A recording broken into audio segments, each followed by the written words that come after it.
The views and opinions expressed by the guests of Sasquatch Experience do not necessarily reflect the opinion of the hosts, sponsors, or affiliates of the Sasquatch Experience. As always, listener discretion is advised. 911, what are you reporting? We got someone or something crawling around out here.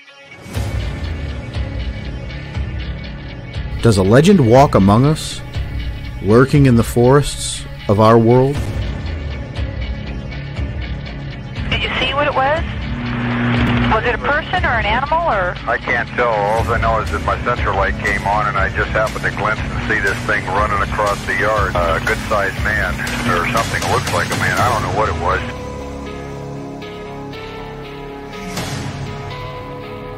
For over 15 years, we've talked with scientists, researchers, investigators, and witnesses, trying to gain insight and proof around the existence of this mysterious entity. Jesus Christ, you better... Sir? Zia! Hello? Get somebody out here. What's going on now, sir? That son of a bitch is about 6'9", I don't know. Do you see him now, sir? Yes, I'm looking right at him. Uh-oh. Okay, hang on. He's right... Is he in your yard, sir? Yeah, God, he's big. Okay, what's he doing in your yard? He's looking at me.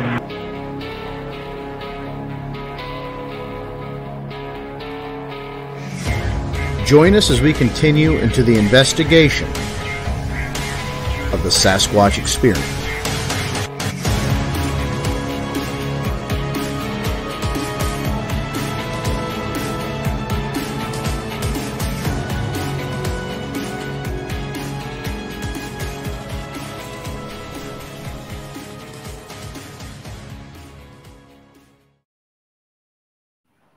And good evening, everyone. Welcome to the Sasquatch Experience. Back live again, guys. It's been a while since we've done this live, and we got a great guest with us tonight. As you guys saw, season 6 begins tonight into parts unknown as we explore to folks who are not familiar with the Bigfoot world, areas that you may not imagine are high activity for the elusive Bigfoot Sasquatch creature. It's been a while since we've been on the show, guys. It's great to be back with you here. A little housekeeping. Of course, last week we posted a classic episode back from 2008. It's good for a listen. 2007, 2008. It's good for a listen. Go back. It's interesting, guys, to see how much our opinions change on theories in the Bigfoot world over the years, because, you know, opinions can change based on the facts and the things we uncover. As you know, we move on and we get more scientific evidence, we get more proof. Well, still, sometimes that proof is a little lacking, as we still don't have the ultimate proof that this thing exists outside of, eyewitness testimony and some footprints and hair and so on and so forth. But we're not here to listen to me talk tonight. We're actually here because we have a phenomenal guest and somebody I've followed for a long time. If you're familiar with the early 2000s documentary Bigfootville, which I feel was one of the better documentaries of the time, really gave a legitimate emphasis to the subject and a focus that didn't make us all seem like we were nuts chasing these big hairy creatures in the woods, gave a legitimate focus. We have Mr. David Wilbanks on the show with us, author of the Kiamichi Bigfoot, Investigating the Oklahoma Sasquatch, and Champagne, a fictional work, but nonetheless even as entertaining as the real deal. David, thanks for joining us tonight here on the Sasquatch Experience. Hey, good to be here.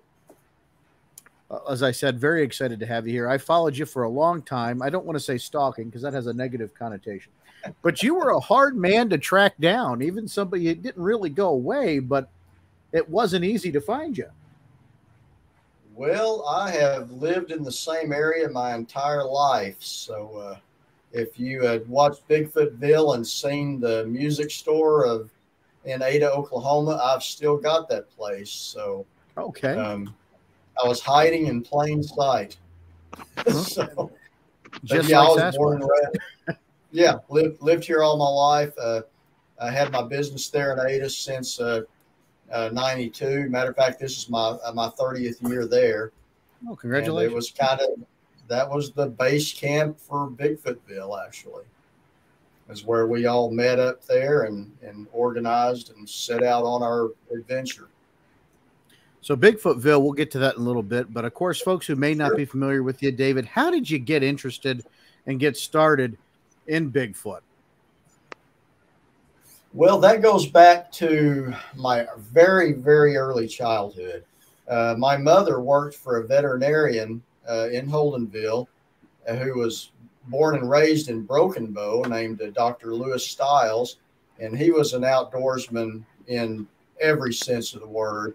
And when he sold his private practice as a veterinarian and went to work for the federal government as a veterinarian for them, and moved back to his childhood home in Broken Bow, which led to us going down there all through my growing up. And I still do. Lewis has passed away, but his son owns the place down there now. But in the mid 60s, he had heard about the Bigfoot mystery in Northern California with Jerry Crew finding footprints and all. And he also heard about the gentleman, Roger Patterson, who was going out looking for Bigfoot. Now, this was before the Patterson film.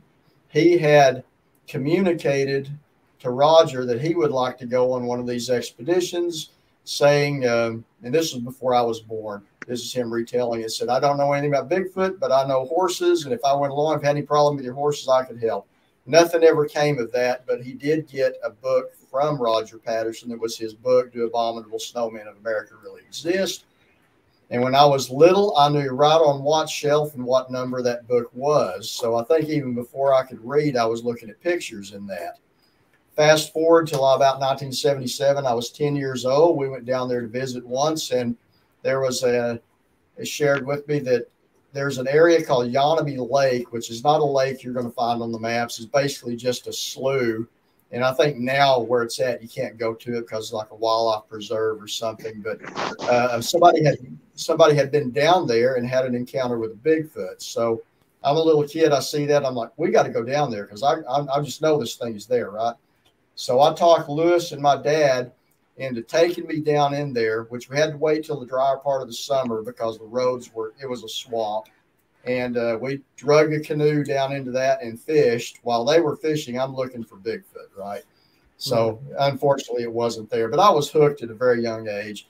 And then in the mid-1990s, when I was a young adult, I started more aggressively looking into it. But that was the roots of it, was Dr. Stiles, which I mentioned him in the intro to my book, Kiamichi Bigfoot. And you've probably read what I was telling you about. And I go more into detail about that fishing trip there and add to it. There's a picture of me and Lewis there, and he died here just about 3 years ago, I think. Oh, sorry. But he lived a good, long, adventurous life. I'm sorry to hear that, David. Folks, you pick up the book, Kiamichi Bigfoot. One of the things I like about the book is it's kind of your story.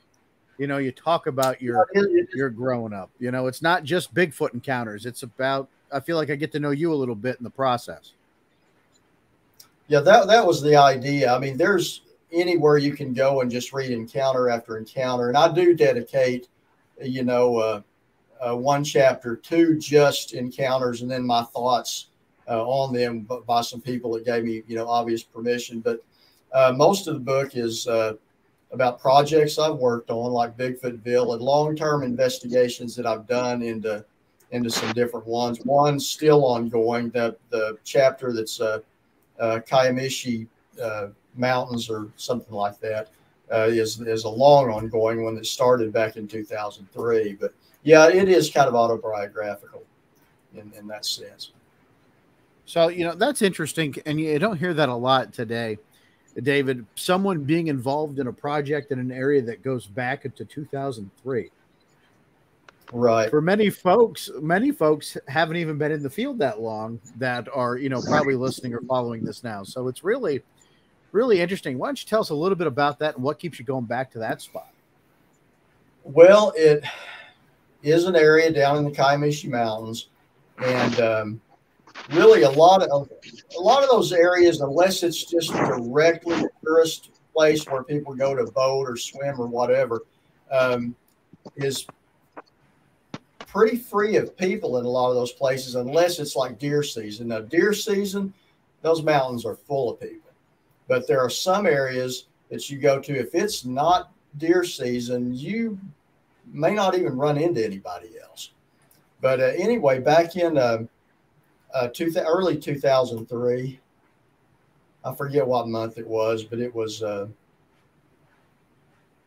me think. No, it was late 2002, because early 2003 is when me and my friend Brian went down there. But I got a report. One of our neighbors, who is a cowboy in every sense of the word, his family had a friend that breaks horses for a living, and he would go down into this area with new horses and just ride them in those back trails and stuff. And one day he was down in there, and one of these creatures walked out in the road about 75 yards or so ahead of him with its back to him, looked over its shoulder like, no, man, there's somebody on a horse behind me, and then walked right back into the bushes. Now, as we were discussing before the show, here's this, quadruped horse. Now, the thing is, there were horses and stuff down in that area anyway. There are now, because there are people that live at the entrance to there that have horses. They just kind of let, roam around. Because I find the tracks of horses there all the time. So this thing might have just not even considered there being a man on it, and turned around, looked, saw that there was, and retreated back into the woods. So I started going back in there, and my friend Brian Baker, who is every bit as elusive as the Sasquatch, he's kind of a hermit, but a good friend of mine. We used to play music together back in the day, and he and I went down in there to camp. I think we stayed a couple of nights that first time, and I don't remember if it was the first night or the second we was down there that we were fishing along this creek, and something was in the undergrowth on the opposite bank walking. We thought it was maybe a person, because it's what it sounded like, but real stealthy, like it really didn't want to get hurt. And it would whistle once in a while, and it wasn't like you or I whistling a tune. It was kind of a throaty type of whistle, but it was subdued, not like it was trying to blast a call out. So we were, we'd kind of thought, well, maybe that's our culprit there. But we went back to camp and late that night, and there were other things that happened which are in that book too, that go into details about events to it. But late that night, like after midnight, we were awakened by a loud crash, and what that was something threw a large rock against a tree right outside of camp. And I'm, looking back, I'm thinking this rock was 25, 30 pounds anyway. And it put a pretty good dent in a large tree that was about, maybe 20 foot outside of our camp. And I've had people say, well, because I argue the thing about aggressive Sasquatch and stuff, and they say, well, that was aggression. I said, no, aggression would be if it had lobbed that rock right on top of us. I said, that was something telling us that we know you're here and we would rather you not be. That's the impression I got. I kind of feel, what you're talking about there. I was in an investigation in probably 06, 07 with a researcher, Billy Willard, and I, and we were coming back, actually finishing up for the night, coming out of an area, and a softball-sized rock was hurled right between us. And like you, I honestly feel like if it wanted to beam us in the head, it would have done it. I really feel like absolutely. It was a get out, stay out of here. But that was a softball-sized rock that was just hurled. Missed me by inches, but, I won't forget it. But, like you say, aggression, how do you, there are encounters out there in stories, are they more than stories? I don't know, of these creatures being, adamant on getting you out of here. And, one of the things I'm asked a lot, David, and I don't know if you've been asked, is, has Sasquatch ever hurt or killed somebody? And my response to that is, I guess we never know, because no one's come out. Who's going to come out and say it? If they're dead, they're not going to really tell us. Survive that. Yeah. Well, let me say this, and I do know personally one gentleman that was, no other way to put it, was escorted out of his hunting area, basically, in a very forceful manner. Now, as far as historically, I think people are mixing up the words aggression and defensive, because you take the old incident at Ape Canyon, where the cabin was attacked. We're all familiar with that. The Bauman account that Teddy Roosevelt talked about, where it very well may be a Sasquatch that killed this trapper. But both of those cases were preceded by them either shooting at or shooting one of these creatures. Now, if you shoot something or shoot at it and it hits you back, that's not aggression. That's defensive. Yeah, that's a good point. No, agreed. Yeah, absolutely agreed. Vance, I know you wanted to talk about horses. Why don't you ask a couple of your horse questions in there? Because you've been fascinated about this for some time since we've been bringing this on. With so much research that goes on with so many diverse groups and independent researchers, it seems to me that horseback is probably, and again, I'm just looking at it from my perspective. I haven't done it myself, but it seems like horseback may be the best way to go to do research. And I asked Sean, and I've asked others in the Sasquatch community, how many people do they know that have actually just topped horseback and gone out to do some research instead of hitting their ATVs or their SUVs to go out and follow trails? And I'm wondering what your take is on that. If you think that that would be a more successful way of going about hearing, because if these creatures pick up on the sounds of a quadruped walking through the woods, it may not be as startled as hearing an engine running and a vehicle moving through the area. And that all goes back again to, the rock throwing, which you just talked about. I think that that's a really good point that you bring up, David, is that I think a lot of rocks are thrown not to create injury, but to say something's here and you might want to move along. And that to me tells me there is a conscious intelligence behind that. But to go back to the horseback thing, what's your take on it? Do you think that might be a more successful way of going about doing research? Well, I mean, you make a good point, and honestly, I've never really thought about it, but not only the quadruped part, but maybe just the scent of the horse or whatever may mask that of the person on it. I don't know. I'm just thinking out loud here, but I think you got a good point, especially in that area that we were just talking about, where the man riding the horse had it walk out, and he said it had his back to him at first, like right. It just walked out ahead of it. He said about 70 yards or so. And when it looked over his shoulder and noticed he was on it, it went right back in. He just saw it a little bit.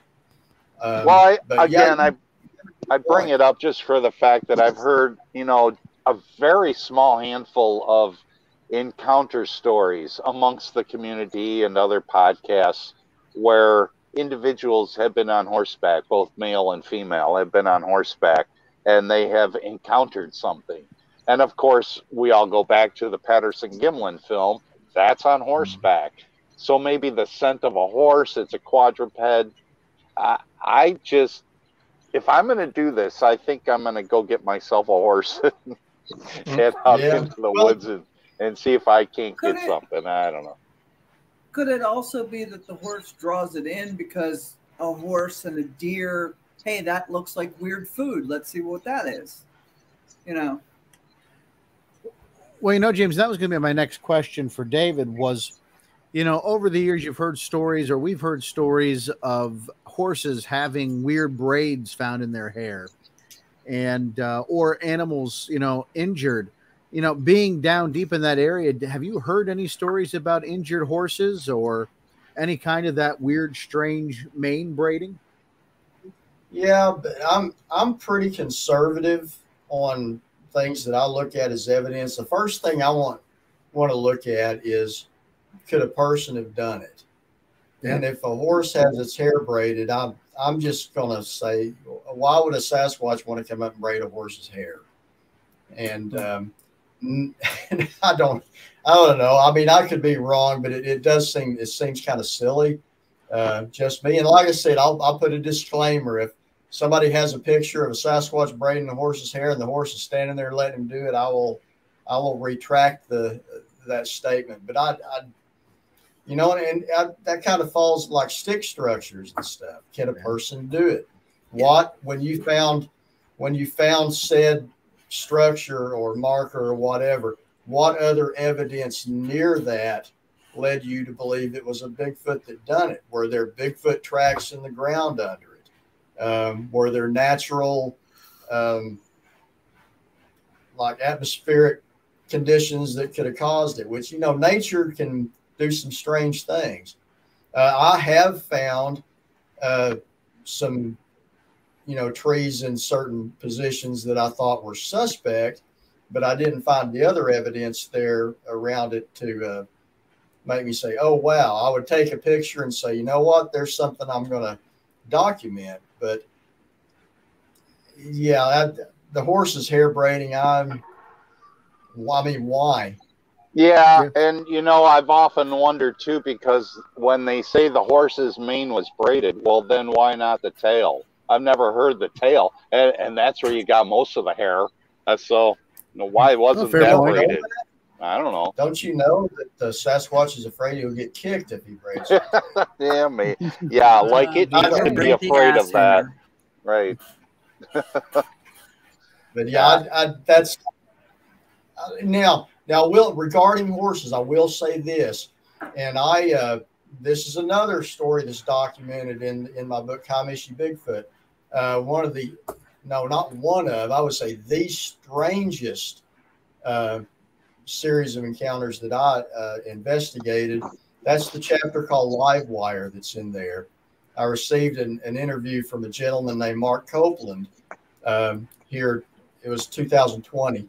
Right at the start of the COVID pandemic. They hadn't really shut everything down here, but at that time they were telling everybody, don't get around each other and such as that.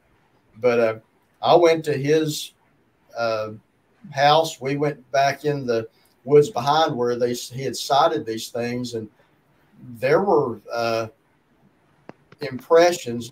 I got one really clear footprint. It was a smaller one in a highline cut in some mud, but there were a lot of like impressions in these trails in the leaf litter coming right up behind his house was like here on the road, and then right up against the trees was his mother and father's house. And there were just all kinds of stuff going on there. And he would get like some distant images, like in his security camera that he set up as well, that you could see kind of these dark forms out in the woods. And that was just strange. But he, I don't know if you know Carrie Arnold, who has the YouTube channel Bigfoot Odyssey. Carrie came down Carrie Arnold last year. Yeah, it'd have been last year, and he did a documentary based on Mark's place, and Mark had some video of these forms running out amongst his horses out there in the dark, and Carrie was able to blow that up where he could see it better, and there were like 2 or 3 humanoid figures running out of the trees, would run around these horses, then back into the woods. And this was really thick brush back there. And if indeed those were the Bigfoot, which I think they were, the horses were not afraid of them. And that was pretty strange. So what that would tell me is the horses were accustomed to them being around and not being molested by them in any way. And Mark never found braided hair on them or anything. But there were a lot of peculiar going-ons there. Did he move from the area eventually? He did. He moved back to Arkansas. Yeah. So I just became familiar with that story probably a couple months ago, and I immediately went to his YouTube page where he had these video posted, because I'm like, here goes another person with these videos. But I have to tell you, some of the things on those, it's not definitive, but some of the things that he's captured on these security, David, they're interesting, and they match the narrative that he tells. And there was, other than the Bigfoot, there was even like UFO stuff and such going on around there. It was a strange that's what I mean. That was the strangest series of events that I looked into. And Mark was not out trying to prove anything. It was just the whole thing started when his children were making these comments about like this one. They got the one little boy an electric car, you know, to ride around. He goes, well, they can't catch me now. And he says, well, who? And he said I think he called it a big black man that would follow him when he would get off the bus. And he just thought he was making it out. And then one night he come running in the living room or whatever, said there was a bear looking in his window at him and all that. And he said the bear's got a white face. And one of the pictures that Mark kind of had, which it's pretty blurry, but you can tell it kind of has a white streak up there, center forehead on it. So it was the kids that got his attention, and it just seems to me like that these creatures were interested or curious about, you know, the small children that were out there playing. Yeah, and Mark was rightfully very nervous about and concerned about that. Yeah. Dave, we got to take our break here. When we come back, we'll go back into this because this story, I'm glad we jumped on it because it was really fascinating and it's really still fresh in my mind. And I have some thoughts that perhaps we could share back and forth. Folks, Sasquatch Experience, Sean Forker, Vance Nesbitt, Henry May, James Baker, and our guest tonight, David Wilbanks. Catch us back in about 5 minutes, 40 seconds, folks, for a little stranger than fiction news. We'll see you in a few moments. On top of spaghetti, all covered in cheese, I was so full and bloated, I felt the unease. I went to the bathroom to empty my bowels. I broke out in a sweat because I was out of paper towels. Never, never, ever, ever, ever, ever, never run out of toilet paper or paper towels again, because Cloud Paper delivers right to your front door. Made from sustainable 100% bamboo, and it's produced to be cloud soft and strong. Cloud Paper ships in non-plastic packaging and can be customized to your needs. Just visit cloudpaper.co, because this paper saves trees. Again, that's cloudpaper.co.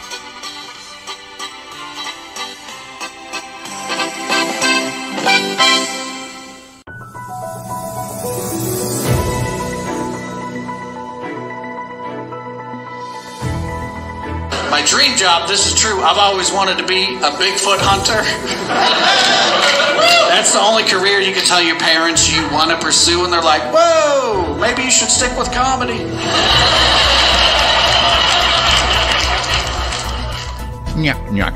This is the Sasquatch Experience, stranger than fiction news and stories. Let's kick it off. You know, I've been looking for Bigfoot stories as of late, and I haven't found a whole lot.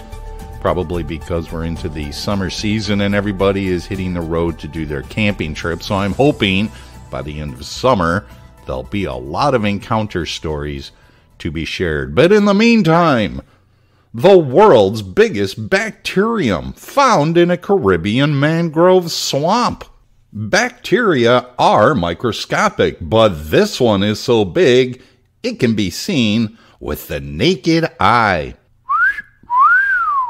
The thin white filament, approximately the size of a human eyelash, is by far the largest bacterium known to date, said Jean Marie Voland, a marine biologist at the Lawrence Berkeley National Laboratory and co-author of the paper announcing the discovery 2 weeks ago Thursday in the Journal of Science.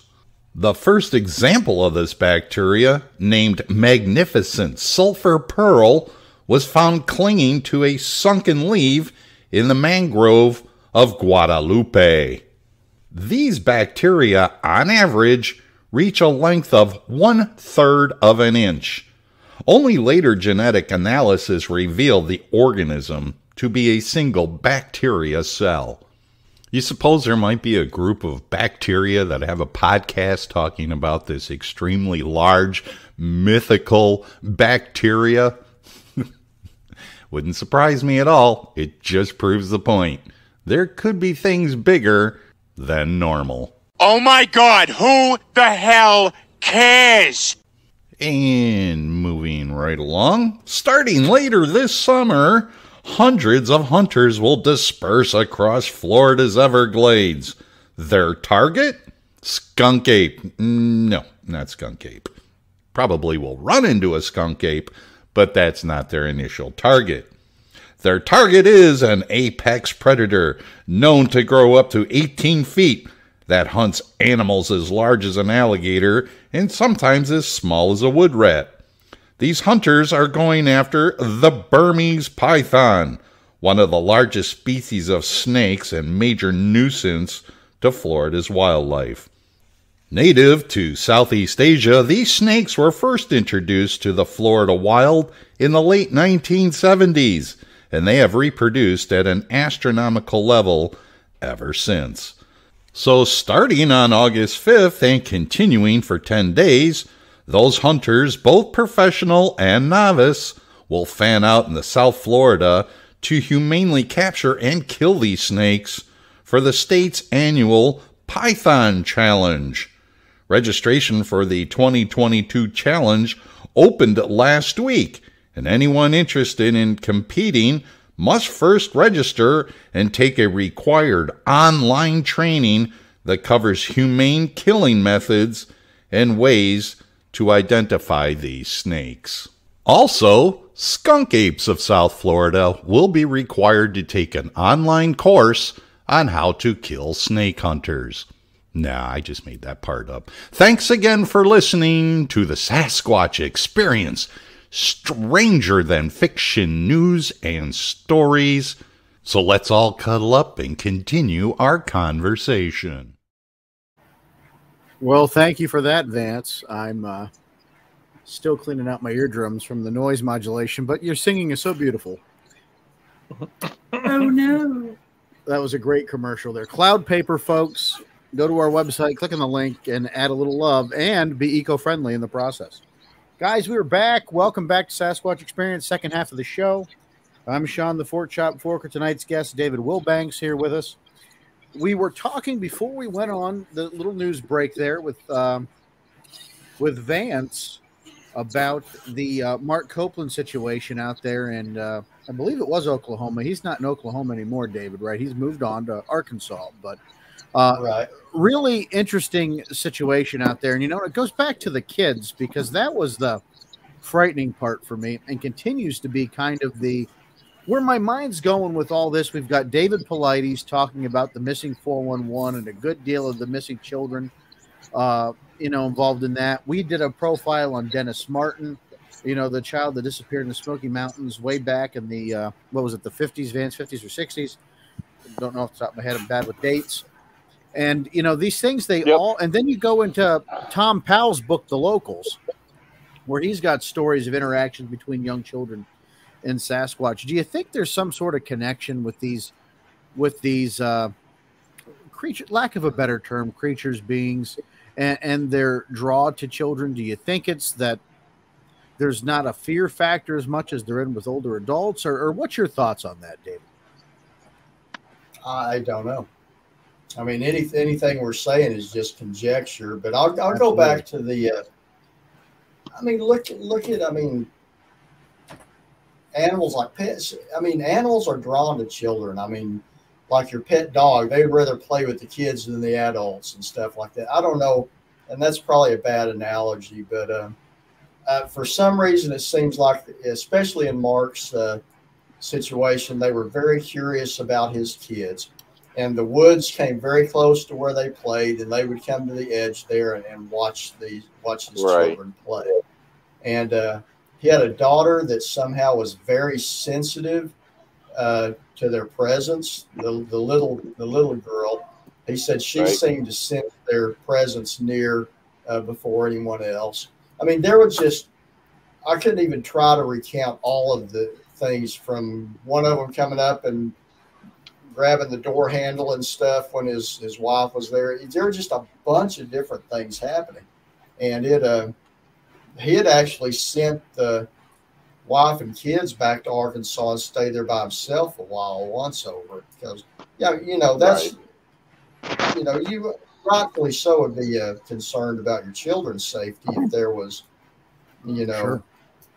7-8 foot hairy humanoids out in the woods around your house, But doesn't that same analogy play with the human race too, that we would be more attracted to pay attention to a little puppy dog or kittens or baby rabbits or, the small little unthreatening creatures than you would the full adults?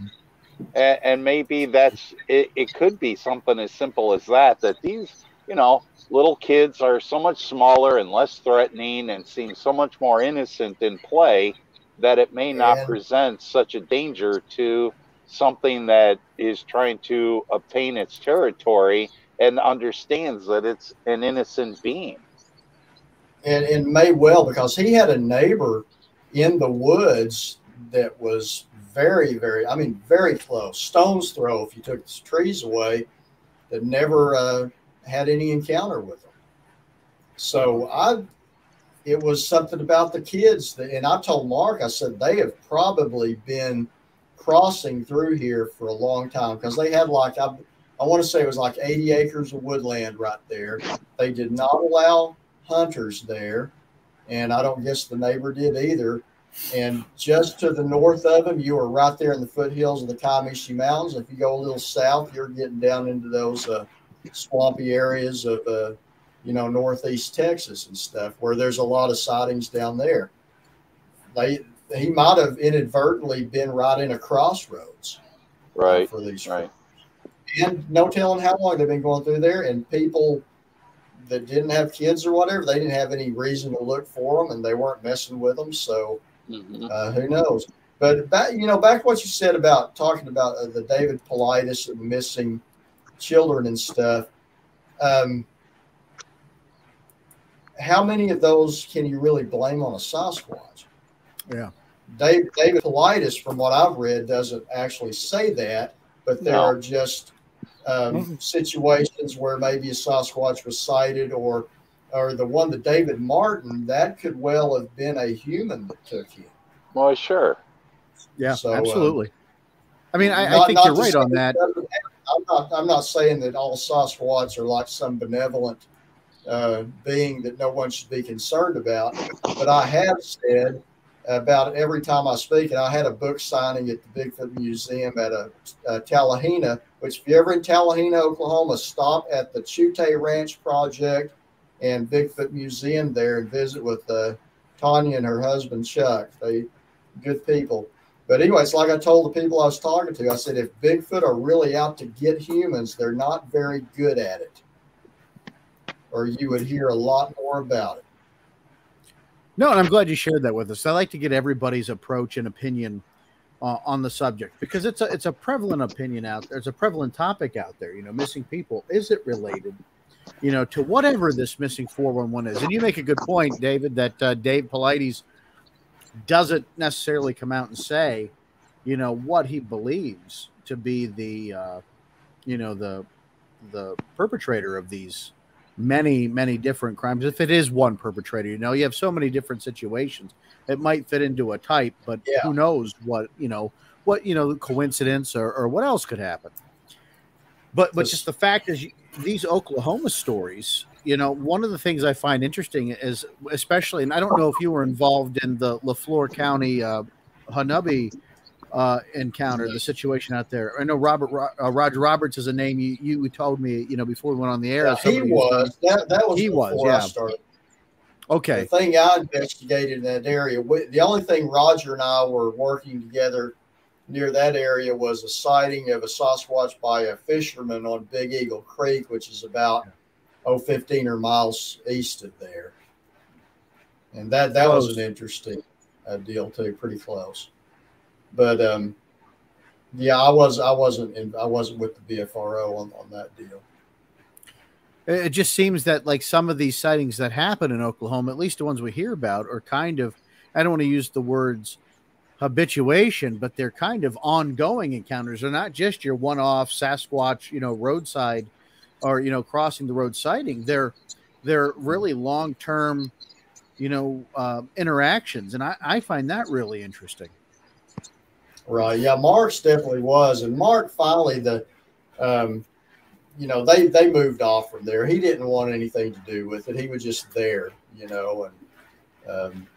but he did. If y'all really want to see the most in-depth part of that, watch Kerry Arnold's or Bigfoot Odyssey's documentary they made there. I'm interviewed on it. He interviews Mark extensively, and just the emotion that you see in Mark when he's being interviewed. I mean, he's sincere, and I got to know one of the things. I mean, just I took that away from it too, David. So you've seen it then? Yeah. I found, again, when I first heard it, I was like, I don't know. Here we go. Like I said, somebody else with cameras but as you listen to the stories and you see some of the footage that he puts out there, it's telling. And look, I'm somebody that's been in this a long time. We've heard how many, and with the casino footage we'll talk about here in a couple moments, but Bigfoot footage for the longest time was always either, Patterson, Gimlin, Freeman, and then it was crap. There was nothing else that really came close to the quality of those two pieces. Out of those two pieces, I find, if I'm going to say either one of those were credible, in my opinion, the Patterson film has the biggest chance. Yeah. My issue with the Freeman footage, I don't want to make anybody. I know people get upset when you don't believe in their stuff, but I don't find the Freeman footage credible at all. It does not move like something that's adept at moving in the wild. It looks like a clumsy guy trying to stare at the ground so he don't trip. Again, disclaimer. I can be wrong. Blue man. But do what? I'm sorry, James. No, sorry. We have this footage of James walking through a forest, and he's, kind of clumsily walking, like you said, David. He was in all blue, so we called it the Blue Man footage because it was topical at the time. Now the Patterson footage, I will say this. Obviously, none of us was there, so we can't say 100%. But if the Patterson film is not real, that broke cowboy done one heck of a good job for 1967. How about it, right? Mm-hmm. Yeah, let's put breasts on a costume. That loses it all for me. Yeah, that just didn't happen at that time. I just leave that little percentage of possible because people can be innovative when they put their head to it. But my goodness, if it is fake, that is one heck of a good job. Right. And thank you, Brian, for purchasing my book. I appreciate that. Brian's an executive producer on our show. Good fella. We're going to see him in a couple weeks, folks, as we also just take a moment to do a shameless plug. We'll be in attendance at the Smoky Mountain Bigfoot Conference, July 23rd at Gatlinburg, Tennessee. Stop by and say hi. James and I will be there. You can't miss us. We'll be the guys in the Sasquatch Experience t-shirts. So it'll be kind of hard to not see us. And this big giant banner I got that's going to hang behind our table.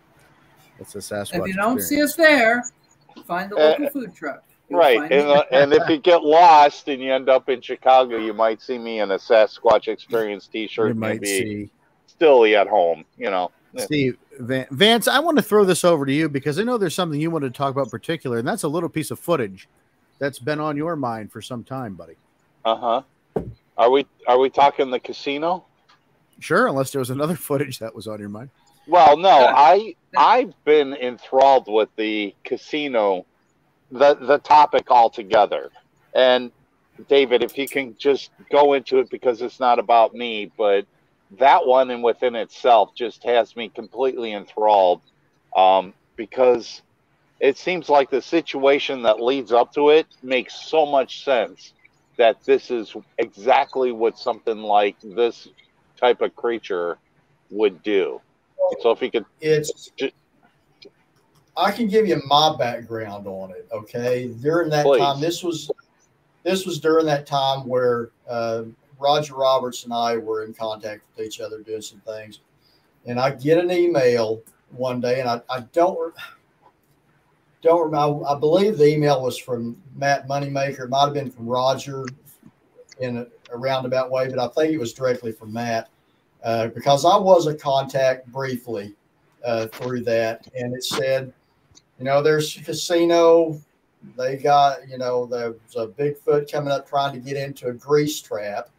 And I've heard other people say it's a dumpster. It wasn't a dumpster, it's a grease trap. If there was a video of one getting into a dumpster, that means there's two videos, which I'm not saying there's not, but that would mean there's another one.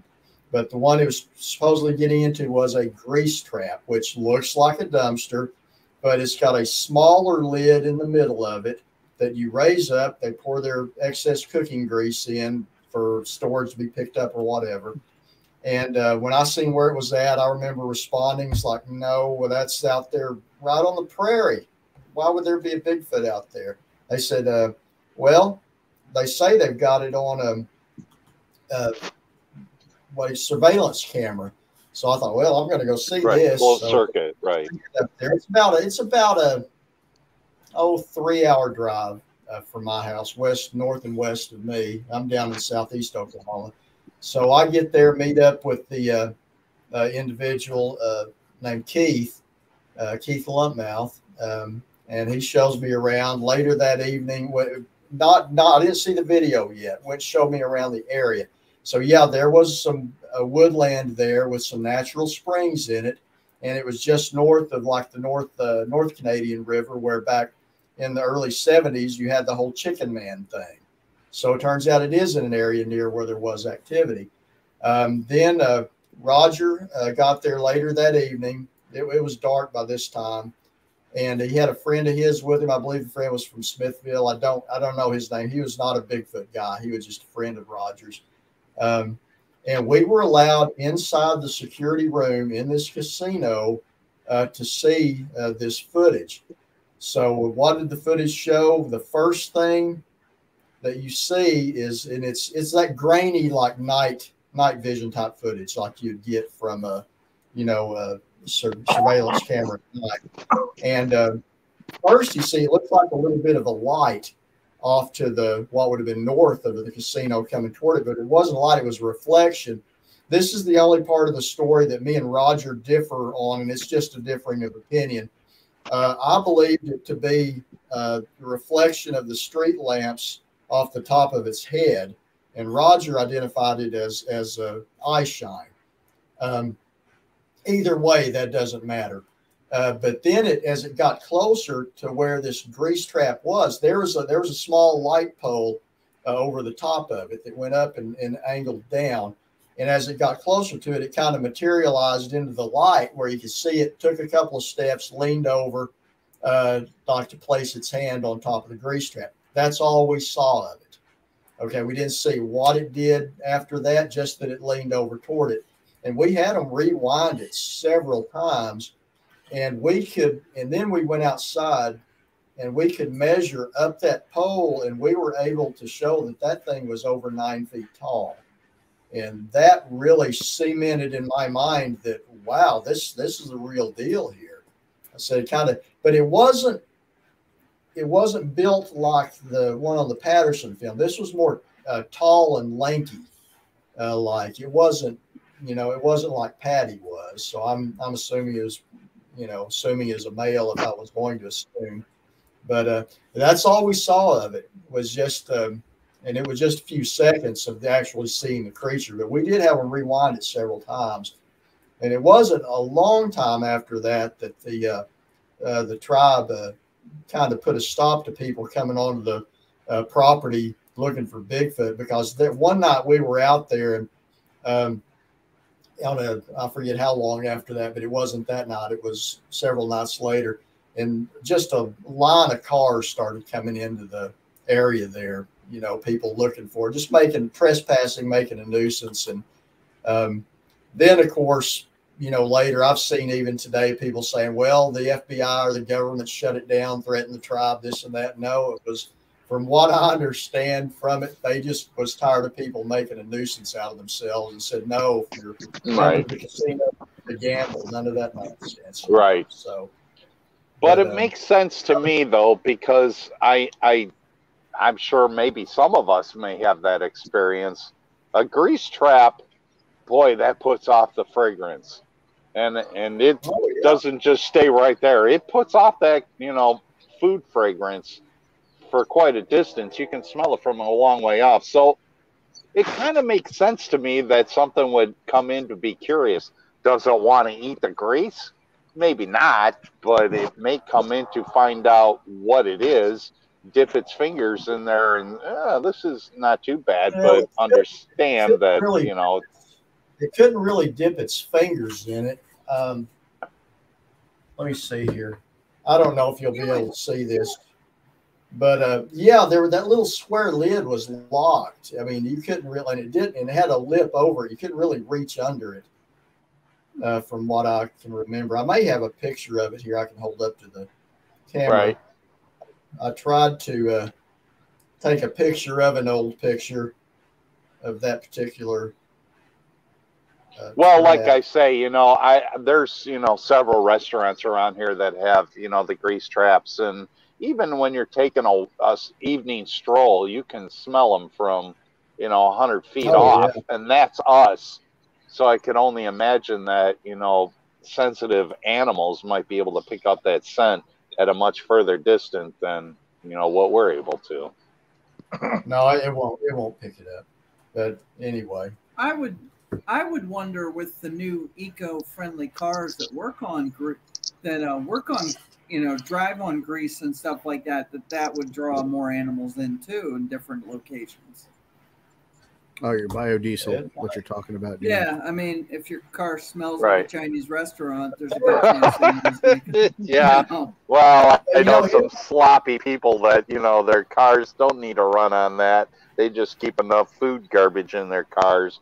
Might attract. Hey. Look, how many footage have we seen?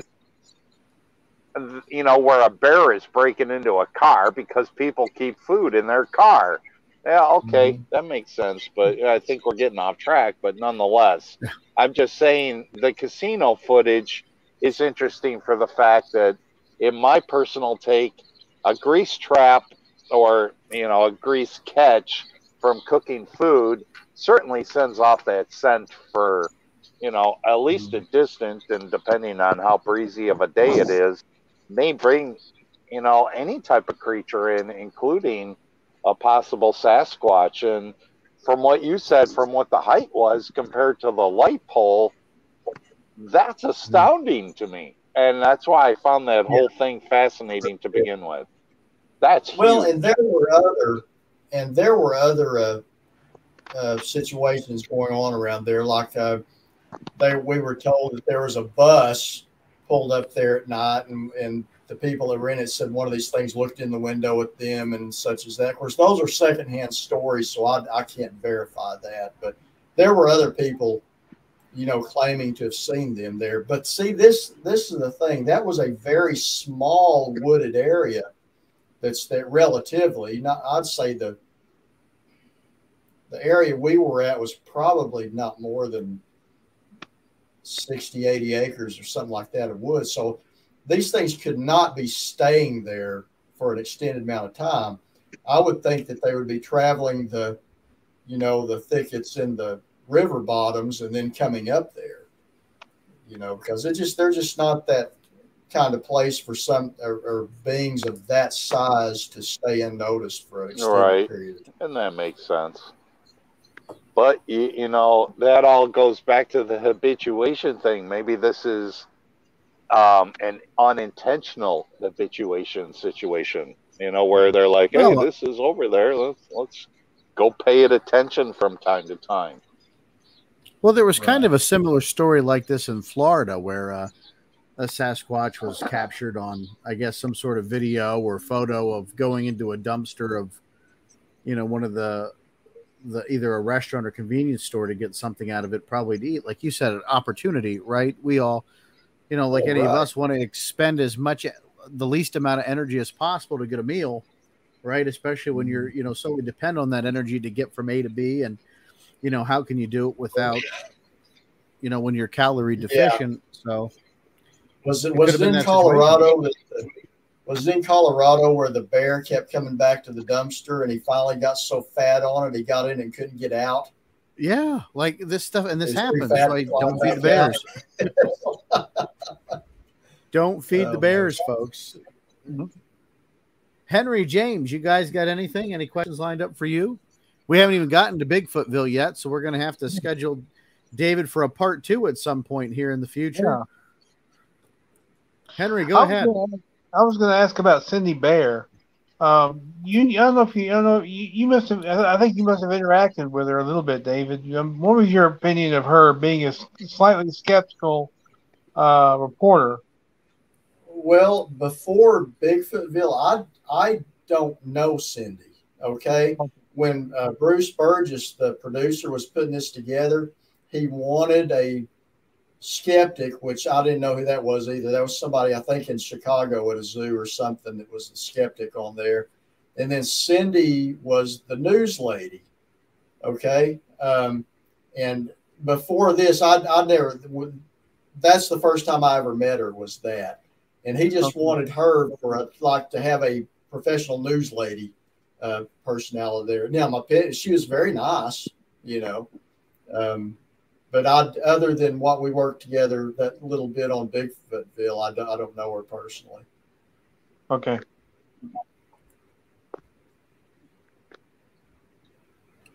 A comment from Mary in the chat. I met Mary up at the Marionsville Bigfoot Festival up there in Forest County. 2 of us witnessed a Bigfoot running across the Oklahoma casino parking lot in 2018 while on a research trip. Sighting still happening there, Dave. Same one, probably. Baker, what do you got? I want to thank you, though, for coming. And what other books do you have on Amazon? Well, there's Kiamichi Bigfoot, Investigating the Oklahoma Sasquatch. That's my nonfiction kind of documentary book. And then my other one's called The Champay. And it's are you pointing at me or Sean? I was pointing at Sean, pointing at the book. Oh, okay. Yeah, the other one's right. It's based on a monster in Choctaw legend, which they don't call it a Bigfoot because it's really old, but it sounds like they're talking about a very mean Sasquatch. And I tie that story into the Bigfoot legend and place the happenings in the mountains of southeast Oklahoma. But those are the 2 for now. I've got a couple other ideas. I could write another book of nonfiction, and I'm thinking about starting that pretty quick. So the new Kiamichi Bigfoot has been received very well. I'm very pleased with the way it's sold and the reactions I've got. It's a great book. So really is. We were having a conversation with Dr. Meldrum at a conference, Eric Altman and myself, and Dr. Meldrum said he'd wish more folks would write, smaller, more regional-based books than trying to write these big compendiums of, Sasquatch. Right. And I come back and then I find out you have this book, Kiamichi Bigfoot, and it hits the nail right in the head of what Dr. Meldrum was saying that folks need to write. Exactly. Somebody said at one of my podcasts that I think you've written the first book that deals exclusively with Bigfoot in Oklahoma. And as far as I can tell, I have. Now, there's one that just came out last month that's called Valley of the Apes or something, which is about that Area X bunch that are actively, but I think they're trying to actively find and kill one, which I'm vehemently against that. So you're a no-kill guy. But I'll only have self-defense, but I'm very suspicious that if they really wanted you, you probably wouldn't hear them coming. That's a good point. Good point. That's a really good point. Good point that we're going to have to get let to. me say this. I don't want to be with any group if they're successful in killing one, because I don't know what their chances of getting out of there with it would be. Fair enough. Yeah. Right. But no, the only way I would justify shooting one of these creatures if it was trying to do me harm or something. And I do a lot of solo camping, and I believe the only actual monsters in the woods are sometimes bad people who come out in the woods. No, definitely. By far and away, we are the scariest creatures on this planet. So, David, where else can folks find out about you aside from your books? Well, my YouTube channel. Almost forgot about that. My YouTube channel, Bigfoot and More. And the reason I put more on the title is I don't do everything about Bigfoot. Sometimes I'll, as you pointed out, make an educational video on the whatever snake I happen to catch or am talking about and such as that. But yeah, Bigfoot and More. I just started a Facebook page. It's just got my name on it that I'm going to be using to, for Bigfoot related stuff. And I just got it really set up today. And it's just got my name on it. Nice. David, thank you for coming on the show with us tonight and spending some time with us. We have to have you back at some point in the future. And it was a privilege. We were so excited to have you on here. It lived up to my excitement. And like I said, we've got so much to talk about. We only scratched the surface with Mr. David Wilbanks. Thanks for joining us tonight, David. You are welcome. Folks, you can find out about us, SasquatchExperience.com, Sasquatch Experience on Facebook, YouTube, wherever you want to find Bigfoot, we're there. Trust me. Thanks for tuning in tonight, folks. Henry, give them those final words, my friend. Y'all be good or be good at it. Keep on squatching, folks. We'll see you next week.